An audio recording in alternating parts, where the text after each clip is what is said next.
que la diabetes era crónica, pero ¿y si te dijera que puedes transformarla? No te hablo de curas milagrosas ni pastillas mágicas. Te hablo de 4 pasos simples que están cambiando vidas.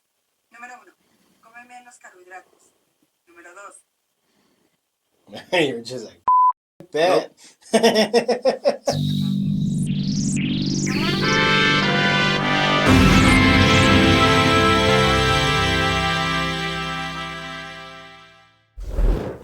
What's up, Conserving 915 family? Welcome to another episode of Conserving 915. We are your hosts. I am Angel. El pinche Steve is here. What's up, guys? Ruben. And Dave. And as usual, we got a really cool lineup. But before we get to that, how's everybody's week? Oh, weeks, plural. It's been hectic. I thought I was going to chill for a little bit, and it turns out, nope.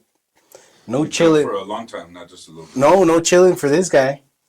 So you think you have certain plans going on, life just throws you a curveball. Oh, yeah. All the time, many curveballs. How about you? I see you didn't... I never chill. You never chill? Oh. It's not in his dictionary. You know what to say? There's no rest for the wicked.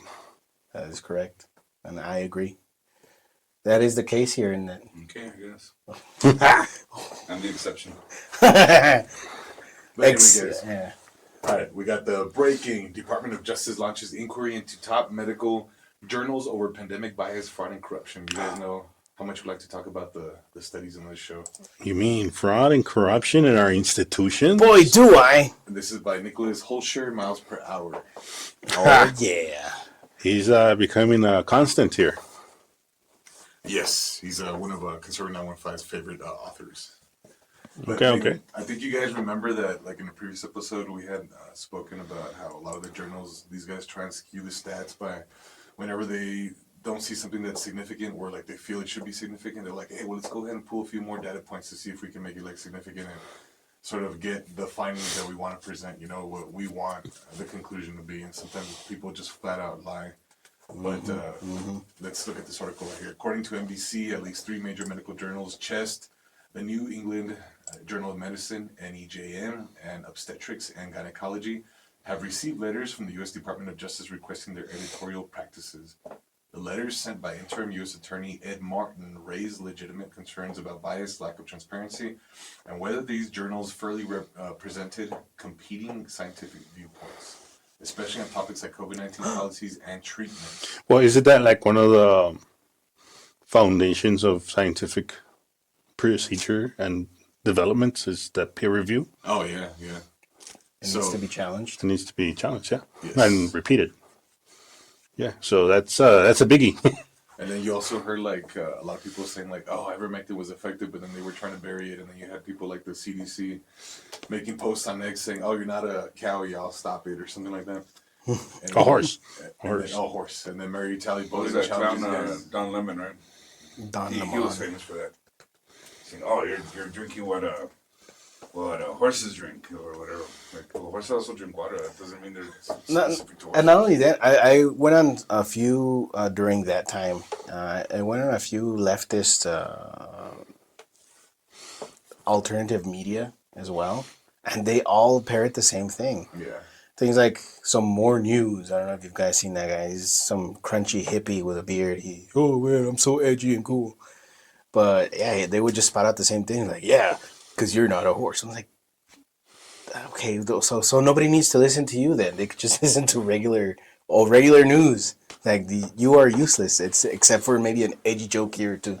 Not only that, but I don't think the majority of Americans realize like there's a huge blaring conflict of interest when the media is supported by Pfizer, Bayer. Brought to you by. Yeah, so like all these guys are paying out the checks. Like, why would they bite the hand that feeds them? You know. But Because integrity. No, That's not nice, guys. That's not nice, guys. Okay, though. essentially, the journals became vaccine promotional vehicles. Yep. None of the major journals published manuscripts that concluded the risks outweigh the benefits of vaccination, despite more comprehensive papers published elsewhere arriving at the truth. As a result, the medical readership and public at large were duped into believing the COVID, blank, blank, blank. You can... Sorry. So even the COVID-19 vaccines were safe and effective, yet nothing could be further from the truth. Here are two extensively referenced analyses that found COVID-19 vaccines were ineffective and unsafe for human use. And like this first one is, we're going to put the link in the description, but it's very, very comprehensive. There's a lot of links in there that people can go through and Oh, it's all about these links lead to more data saying that how effective and safe these vaccines were. well, how ineffective they were. Yeah. But everybody knows that they were They were what? safe and effective. Oh, well, I guess they thought they knew. Are you telling me that the left, all the Democrats, and all the CNNs, they lied?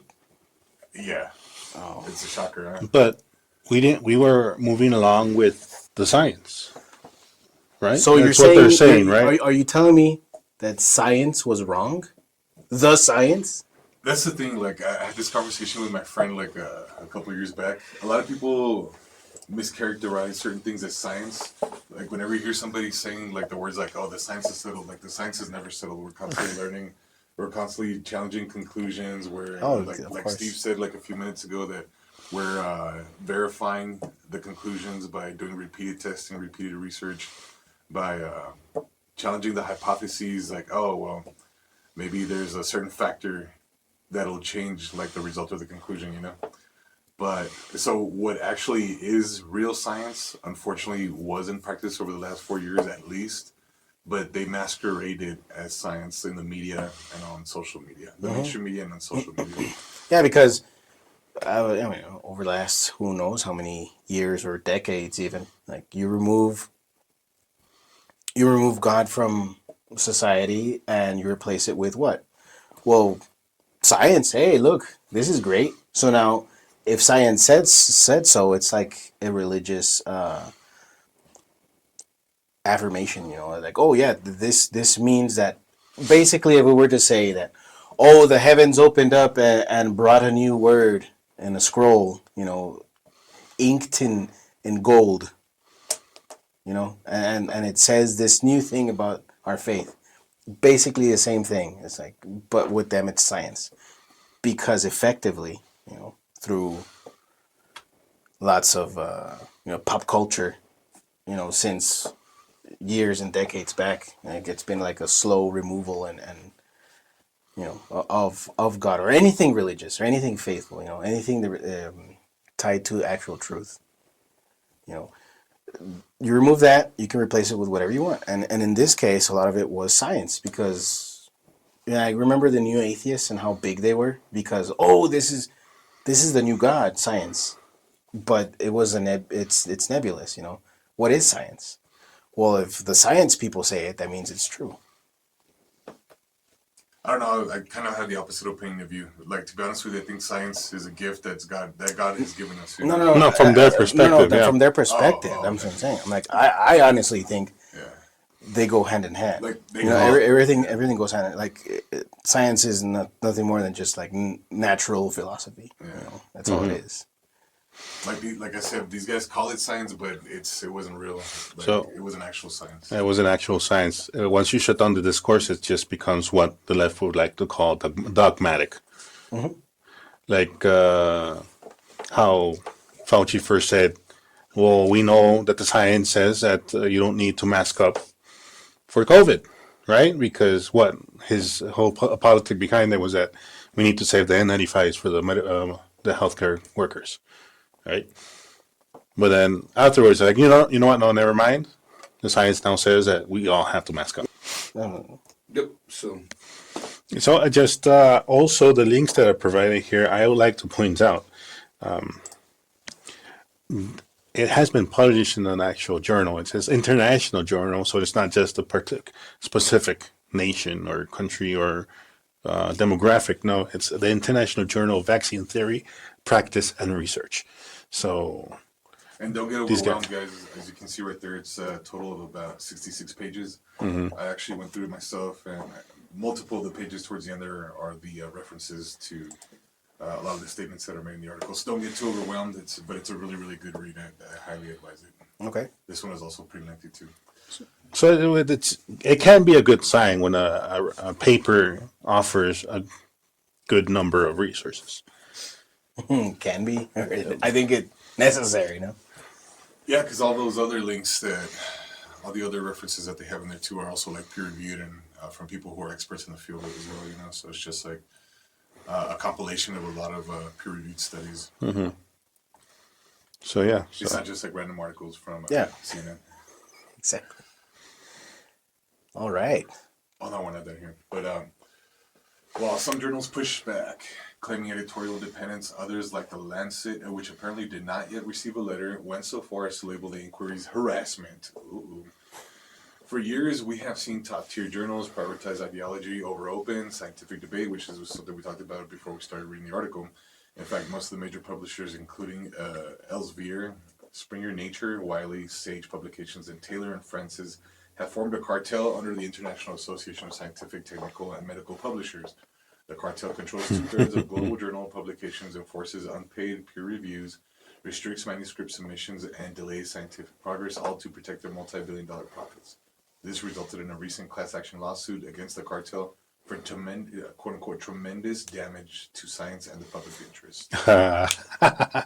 It's kind of funny because my textbooks are from Elsevier. Oh, you're the ones you're studying now. Yes. Yeah, look at that. Well, So you know it's good. It's been approved by the higher by ups. the cartel. Oh, Elsevier? Yeah. Well, It had to sound French. So the Fall Academic Publishing Cartel. There you go. so you're contributing to this thing. AI. How Wow. great, no? That's a great image. That's a nice image. And I think, Holy moly. and this is just an opinion, but when there's money involved in certain publications, like that's the biggest conflict of interest, Mm-hmm. Like I'm not gonna flat out say your textbooks are all incorrect and they're all false and they're all lies. I suspect a lot of the basic foundational knowledge that's like no longer profitable is probably true. But when you have a huge conflict of interest where somebody's wallet's about to get lighter based on that publication, then there's gonna be an influence on like how the conclusion is gonna turn out. Mm-hmm. Either they're gonna fudge the numbers, flat out lie, or just pull the data points that they need in order to get those conclusions correct.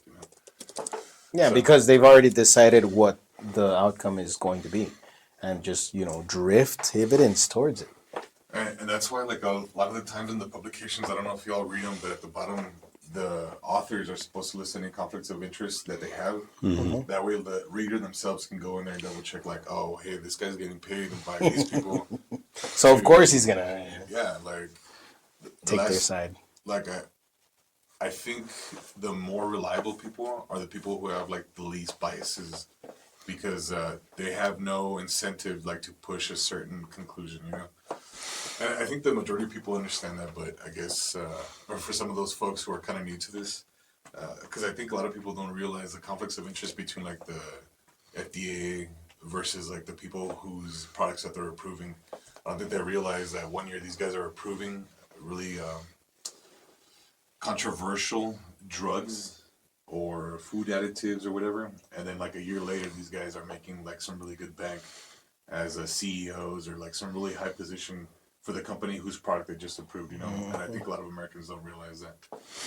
So back to that point that Angel was saying, this article also states it. Nearly half of medical journal editors have financial conflicts of interest with pharmaceutical companies, while 59% of peer reviewers for major medical journals received more than $1 billion from drug companies from 2020 to 2022. Wow. So yeah, it's like I like that part of the article. So like, take this with a grain of salt. So the numbers name that show up are like, oh, there's more salt that you have to put in. Yeah. Oh no, I'm up to 3 tablespoons of salt. My hypertension. So Well, if Anything you else? if I think you there was, like, a needed little bit more. if you needed any more reason to like start doubting everything, well then here we go. Like nothing should be just accepted at face value. Even going back to I don't mean to harp on that. Even going back to like the religious stuff, like me personally, Like that's also how I take even certain dogmas, you know, that are observed by the Catholic Church, you know. It's like I accept it, but I do need to accept and verify, you know, things of that nature. Like certain things that okay, I accept as truth, you know, but it's not like okay now you just sweep all the doubts under the rug. Like no, you know, you explore those things as well because I mean that's just no way to be living. You know, there's always going to be a factor of faith in anything that you do. You know, in anything that you do, and I don't mean faith like capital F of religion, like just in being uncertain. 100, you can't be 100% certain about everything that you come across. So you know, a little bit needs to be applied at all times. 100%. But yeah, just start doubting, questioning things, like even the little things that you think were settled. You know what I'm saying? And so why is this like actually important? The journal Cartels Corruption Extends to Censoring Critical Pharmaceutical Product Safety Data in accordance with the biopharmaceutical complex, likely costing lives. If we could save just one life, Yeah, exactly. Maybe can you scroll down a little bit more? you know, prime example.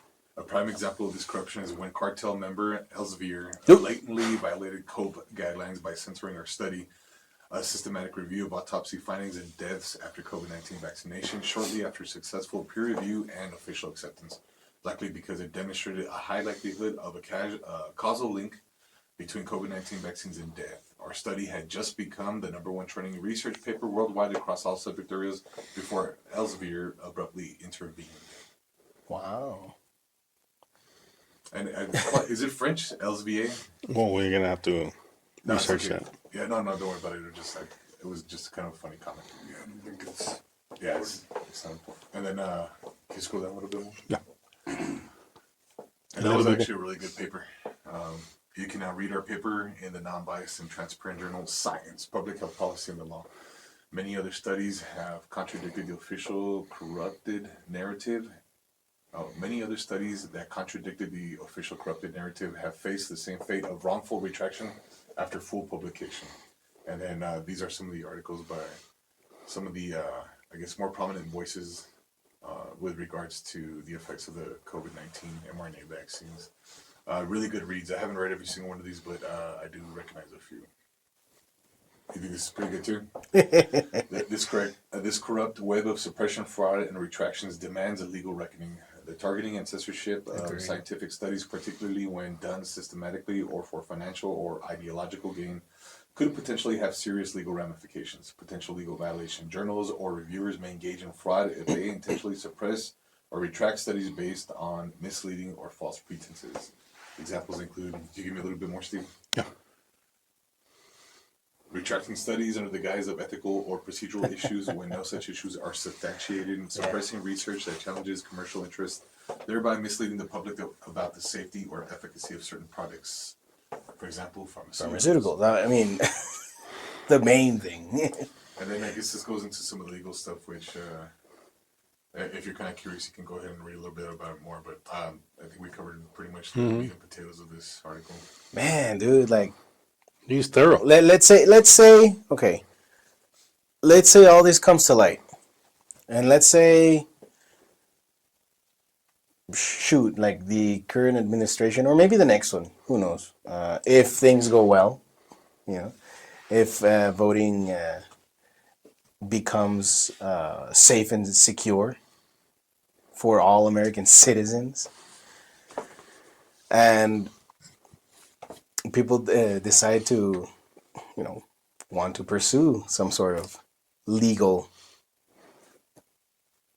criminal prosecutions, you know, like what kind of reckoning could we be looking at? Mass arrests. Holy moly. Anybody who was involved in the publication of all these fraudulent articles and all the lies, starting from the people who did the quote-unquote study all the way to the persons who reviewed it, the persons who approved it, and the persons who published it, you know? Yeah. Which I think would be a good thing. Oh, yeah. I mean, just imagine all the lives that all these false articles took. You know, all the people who lost their jobs because they were treating people with ivermectin, and these guys were saying that doctors who were treating their patients with ivermectin were quacks. You know, just Yeah, exactly. It just goes from people losing like their credentials, losing their status as a doctor, as a nurse, or whatever.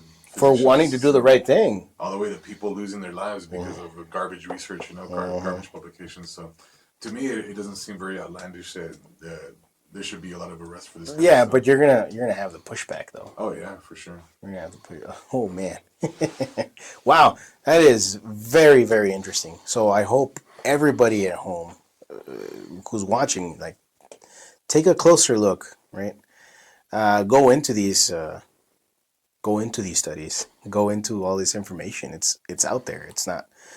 It shouldn't be something hidden, to the general public. Like, if you want to be ignorant about it, yeah, sure, okay, go ahead. No one's forcing you to be informed. But, like, especially if you have kids, I think especially if you have kids, or if you know children, like nephews, nieces, whatever.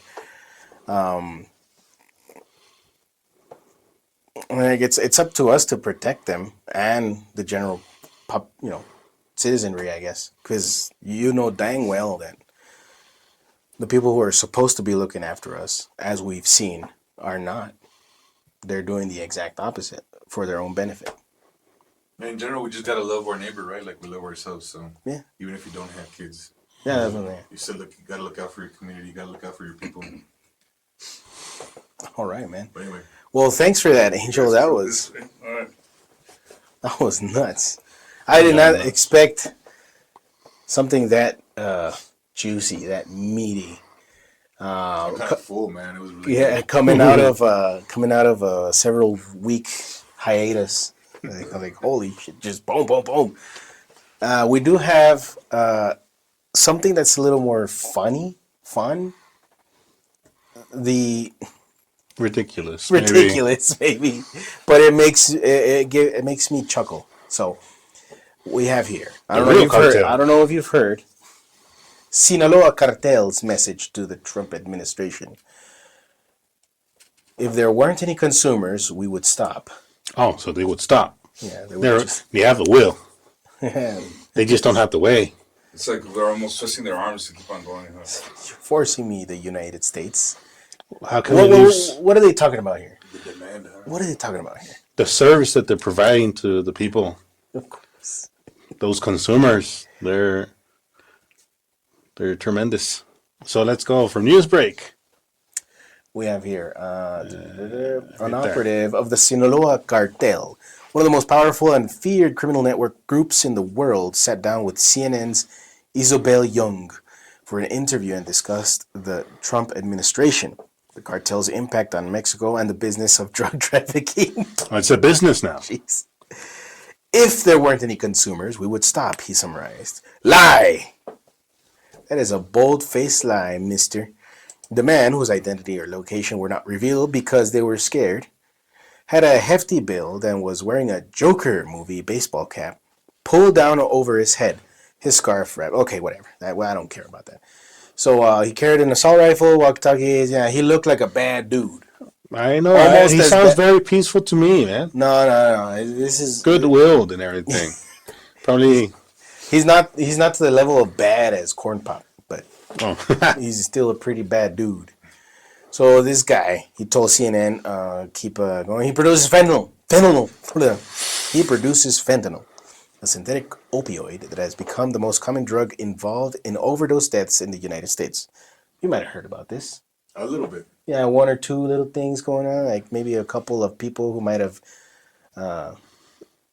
ingested or snorted or introduced this substance inside of themselves and might have had one or two adverse effects.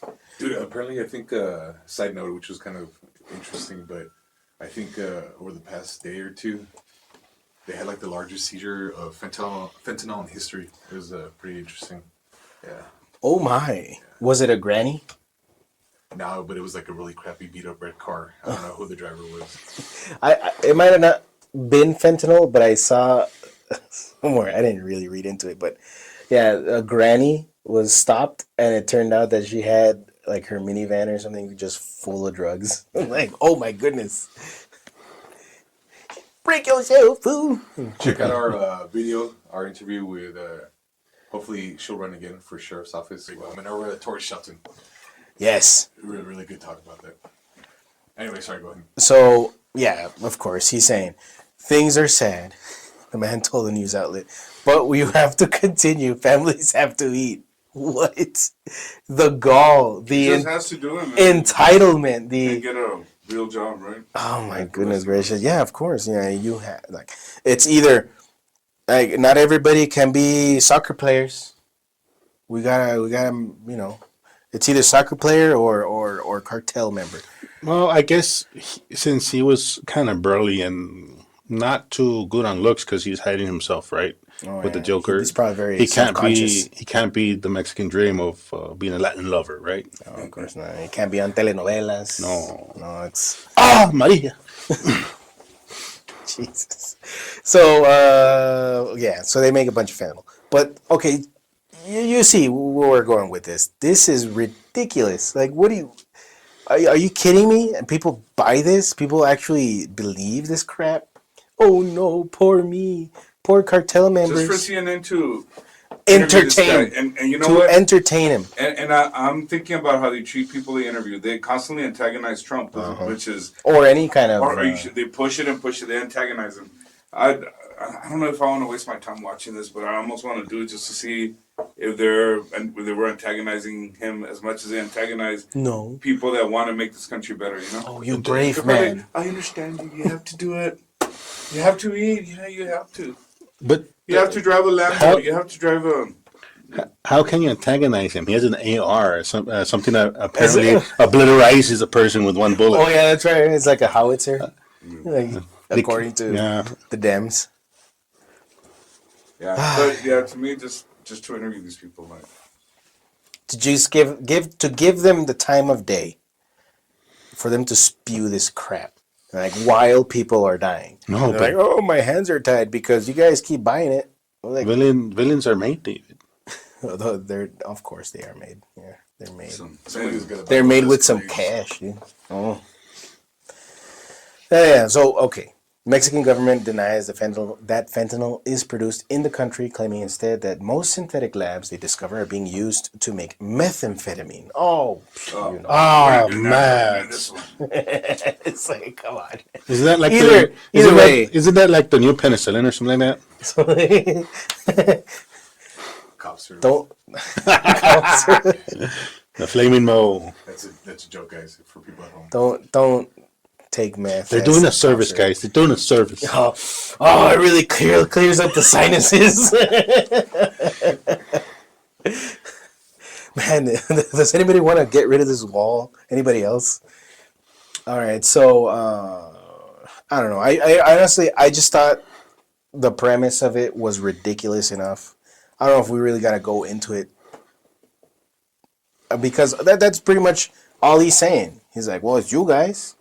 You keep buying, so of course we're gonna keep making. We gotta make a living. It was like, well, so you don't care that you destroy other And people. I wonder if you could use a reverse argument. I know Mexico always says, "There's violence here because you sell us weapons." I'm like, "Oh, well, you're buying them. Oh yeah, you keep buying. You want them, so they gotta. You know, it's just.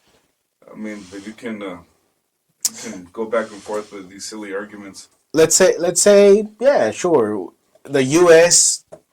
and all the people, they just turn their things around, turn their lives around, turn over a new leaf, you know, and just get clean.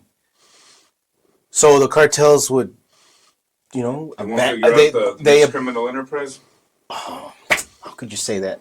They'll probably just, you know, say, you know what, that's it. Let's serve our community now. They might even become cops. Become cops.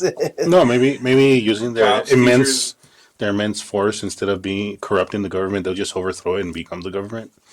The already benevolent ones. Oh yeah, man. We should probably talk about that. We'll read about it a little bit first. How Scheinbaum actually does. She did admit that. No, I don't. Please, Trump, don't start anything. I'm scared. Well, I don't know if she said she was scared. She keeps on bringing out. She wants the United States to respect Mexico's sovereignty, right, by not helping out. That's code for like. But then she doesn't respect the United States sovereignty by letting in all these guys just come over here. You know what I mean? Facilitating the replacement migration. So yeah. But anyway, guys, well, let us know what you think. Thanks for tuning in. We'll catch you on the next episode. All right. Peace.